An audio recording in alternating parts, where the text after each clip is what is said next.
The White House has granted the U.S. military broader authority to carry out strikes in Somalia against al-Qaeda-linked al-Shabaab militants.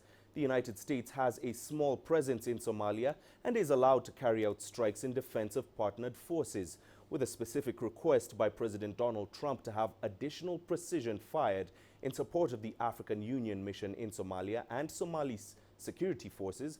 The move will see parts of the country declared an area of active hostilities for at least 180 days by the White House. The capital, Mogadishu, was not included.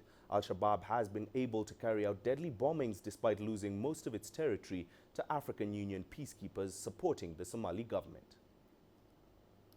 And very helpful for us to have a little bit more flexibility, a little bit more timeliness in terms of decision-making process, and it'll allow us to, if it's in fact counter ISIS, or in our case in Somalia al-Shabaab, it'll allow us to prosecute targets in a more rapid fashion. So that obviously is something that we advocate for, and it will, if we're given that opportunity, given those permissions and authorities, it'll be very helpful to us. Well, the new move signals U.S. military engagement in the region. To discuss this further, we are now joined by security analyst Hassan Sheikh Ali Noor in Mogadishu and CGTN's Daniel Renchis, who joins us live in Washington. Hassan, I'll begin with you. This broader authority, can we now authoritatively say that it will bring about the end of al-Shabaab?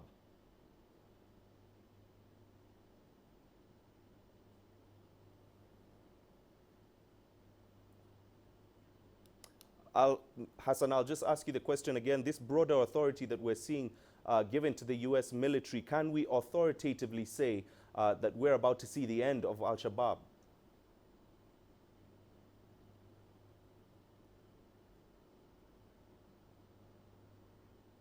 It appears he can't hear, so we'll move to Daniel now. Is Washington planning to have more troops in Somalia, or the ones currently in the country will do the job?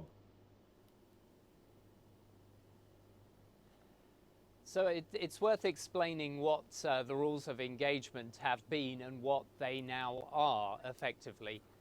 Firstly, with laws going back to 2001, when the US was struck by al-Qaeda in many places, they set up a very broad law. And that allowed the US, in certain instances, to use targeted strikes away from an actual military zone. And during the Obama administration, those rules were shaped in different ways.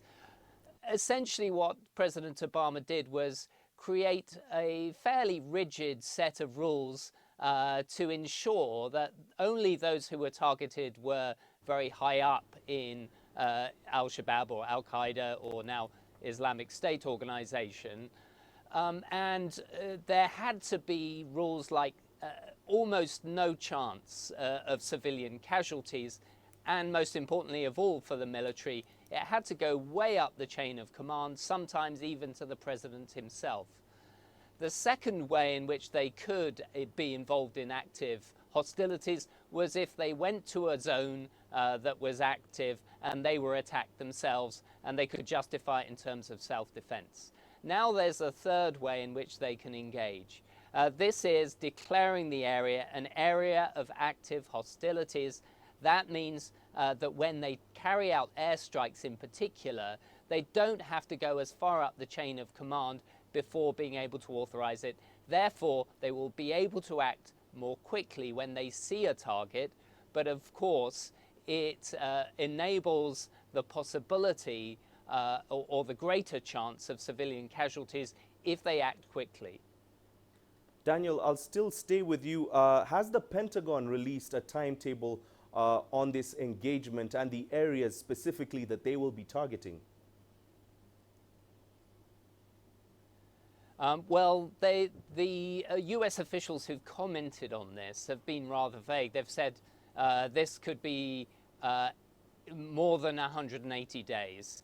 So, in other words, it seems to me to be pretty open-ended. Based on the conditions that we see at the moment, al-Shabaab has been somewhat resurgent. It continues to pose a major threat. And without a very strong government, obviously the US will be wanting to support a strengthening of governmental institutions and reduce the area in which al-Shabaab is able to operate.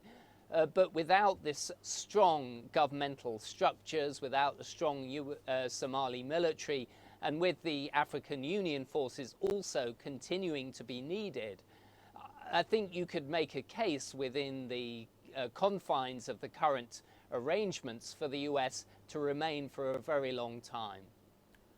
All right, thank you very much for that. CGTN's Daniel Renchi is joining us live there from Washington, D.C.